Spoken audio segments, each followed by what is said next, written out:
वातावरण है।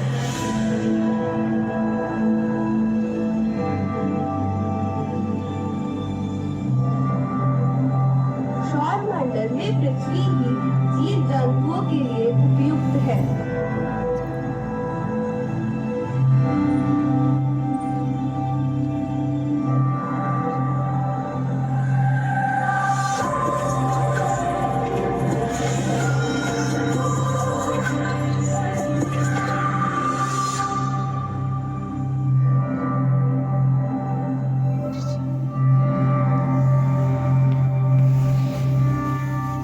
चलते हैं अब हम सब समय यात्रा पर आज से 13.7 अरब वर्ष पहले, जहां ब्रह्मांड में सिर्फ एक अपरिभाषित घनत्व वाला बिंदु था।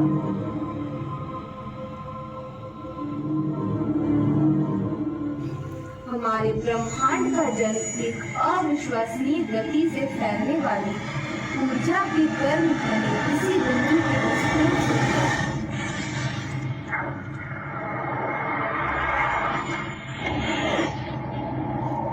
एक सेकेंड के छोटे अंश के बाद ऊर्जा ब्रह्मांड के पहले कण के रूप में बदल गई। क्वार्क नामक छोटे कणों ने प्रोटॉन और न्यूट्रॉन का निर्माण किया। यह पहले परमाणु बनने के लिए इलेक्ट्रॉनों के साथ संयुक्त हो गए।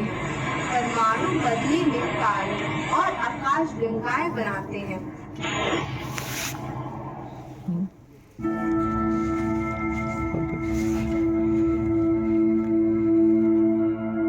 आज से 4.6 अरब वर्ष पहले हमारे सौर मंडल का भी निर्माण हुआ था। आइए देखते हैं इस प्रक्रिया को, जहां हमें सूर्य और बृहस्पति बनते हुए दिखाई दे रहे हैं।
इकाई कहीं दूर से चलकर आई होगी।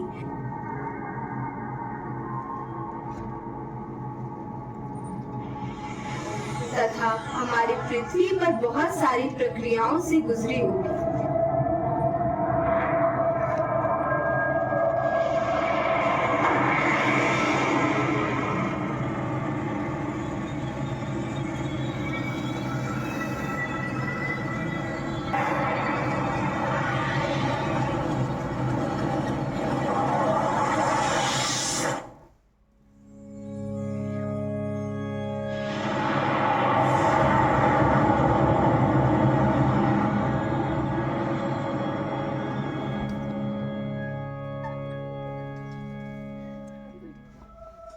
जहां सूर्य के प्रकाश, जल और अन्य तत्वों की उपस्थिति में पहले एक कोशीय जीव का जन्म होता है,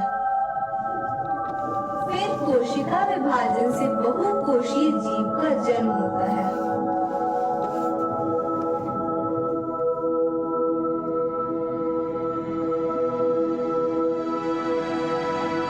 और फिर इंसान का जन्म होता है। जब से मानव जाति पैदा हुई तब से विस्मय भरी ढेर सारी दंत कथाएं रचाई जाती रही। हमारे पूर्वजों को नक्षत्र मंडल का अच्छा ज्ञान था। धीरे धीरे प्राथमिक अवलोकनों से कुछ सरल पद्धतियां ज्ञात हुई, जिनके माध्यम से सबसे पहले कैलेंडर बनाए गए। भौतिक श्रृंखलाएं समझे जाने पर कृषि और बस्तियों का निर्माण हुआ और पुरानी संस्कृतियां विकसित हुई। उसी दौरान आकाश के पहले मानचित्र बनाए गए, जिसमें चमकदार तारों को राशियों में बांटा गया। इन मानचित्रों ने नौ संचालन को बढ़ावा देकर अन्वेषण और व्यापार का विकास किया।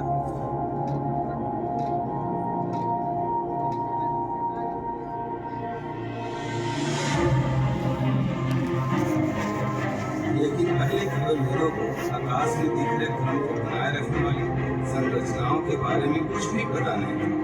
उन पहले खगोलविदों का दृष्टिकोण दंत कथाओं से जुड़ा हुआ था।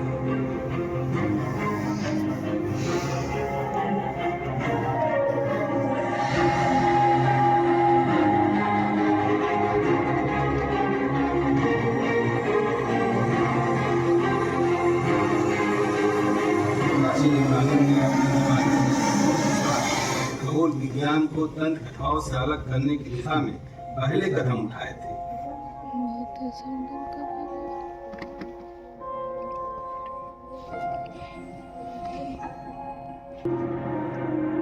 हमारे ग्रह के चारों ओर खगोलीय पिंडों के विचरण देखकर प्राचीन ग्रीक खगोलविदों ने भू केंद्रित प्रणाली बनाई, जिसके ब्रह्मांड के केंद्र में पृथ्वी थी।